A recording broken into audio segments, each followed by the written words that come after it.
지난해 일본의 대한국 수출 규제로 촉발된 일본 불매운동의 성과가 나타나고 있습니다. 코로나 사태까지 겹치면서 엎친 데 덮친 격으로 한국에서 운영하던 일본 기업들이 하나둘 떠나고 있는 것입니다. 오늘은 한국의 불매운동으로 인해 퇴출당한 일본 기업들의 근황을 알아보도록 하겠습니다. 첫 번째로 퇴출당한 기업은 바로 닛산입니다. 28일 한국 닛산은 올해 말 닛산과 인피니티 브랜드가 한국에서 철수한다고 밝혔습니다. 2004년 한국에 진출한 지 16년 만에 영업을 종료하는 것입니다. 한국 닛산은 본사의 이번 결정은 글로벌 차원의 전략적 사업 개선 방안의 일환이라며 중장기적으로 건전한 수익 구조를 확보하고 지속 가능한 사업 기반을 마련하기 위한 것이라고 설명했습니다.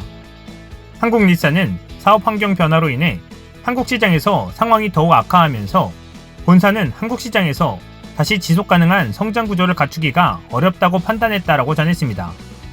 닛산 철수설은 지난해부터 있었으나 회사에서는 이를 부인했고 신차를 내놓기도 했습니다. 닛산과 인피니티 브랜드는 최근 국내 수입차 시장에서 두각을 드러내지 못한 데다가 지난해 일본 불매운동까지 겹치면서 타격을 입었습니다. 올해 들어 4월까지 판매량은 닛산이 813대, 인피니티가 159대로 작년 동기 대비 각각 41%, 79% 감소했습니다.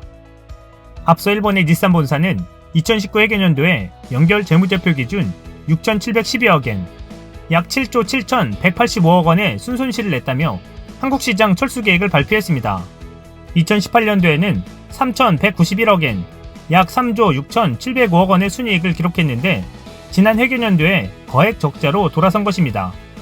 닛산이 연간 결산에서 순손실을 낸 것은 리먼 브러더스 파산 사태의 충격이 반영된 2008년도 이후 11년 만입니다. 니혼게이제이 신문은 코로나19 확산 영향에 따른 전세계 판매량 감소가 닛산 실적 악화의 배경이라고 전했습니다.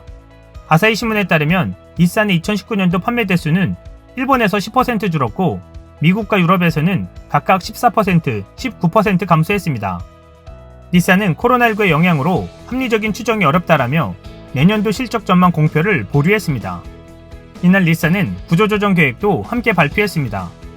닛산은 2023년도까지 새로운 중기 경영 계획을 제시하고 전세계 생산 능력을 20% 줄여 연간 540만 대 수준으로 조정하겠다고 밝혔습니다.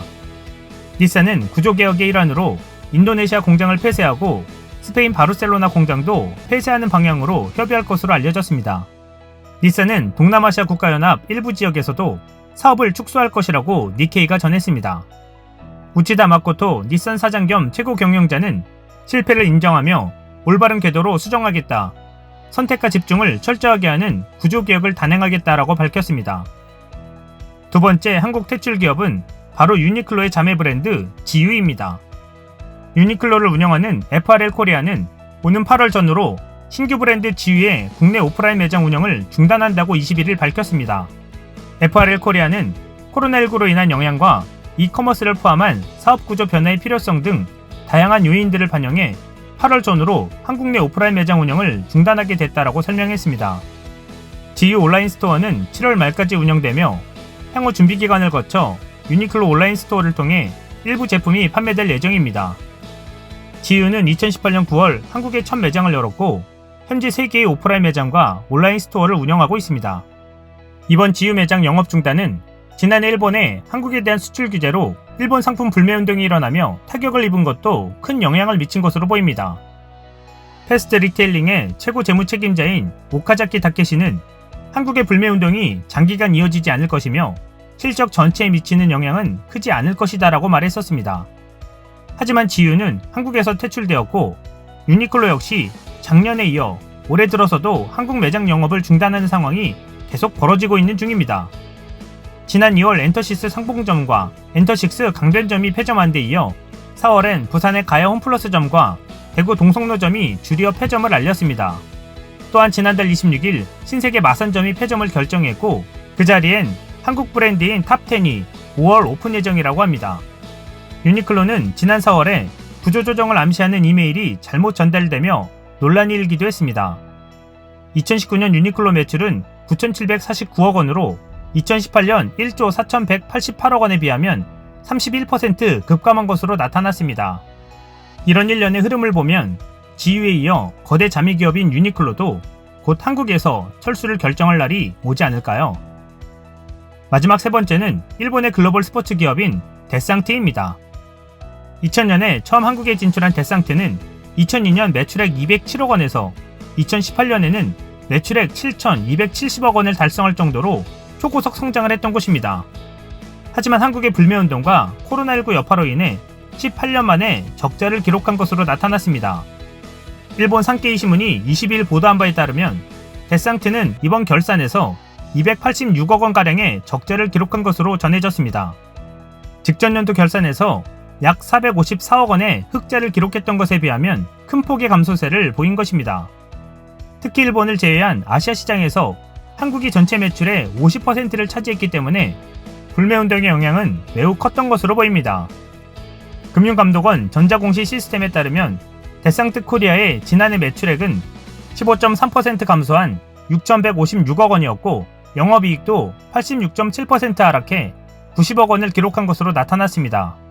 이 여파로 데상트 코리아 키즈 브랜드인 데상트 영 에슬릿의 47개의 오프라인 단독 매장이 한국에서 철수를 결정했습니다.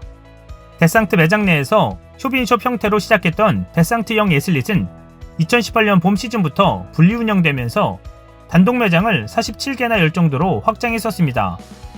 하지만 지난해 불매운동으로 큰 타격을 입고 결국 올 8월까지 순차적으로 사업을 정리하는 수순을 밟기로 한 것입니다. 데상트 관계자는 일반 매장에서 통합 운영에 시너지 효과를 높이는 데 주력할 것이라고 밝혔습니다. 업계에서는 지난해 데상트 영 에슬릿의 매출을 200억 원대로 보고 있는 것으로 보입니다. 데상트 코리아는 100% 일본 데상트가 지분을 소유한 일본 기업입니다. 오래가지 못할 것이라던 누군가의 말과는 다르게 한국의 불매운동은 서서히 그 효과를 입증해내고 있습니다.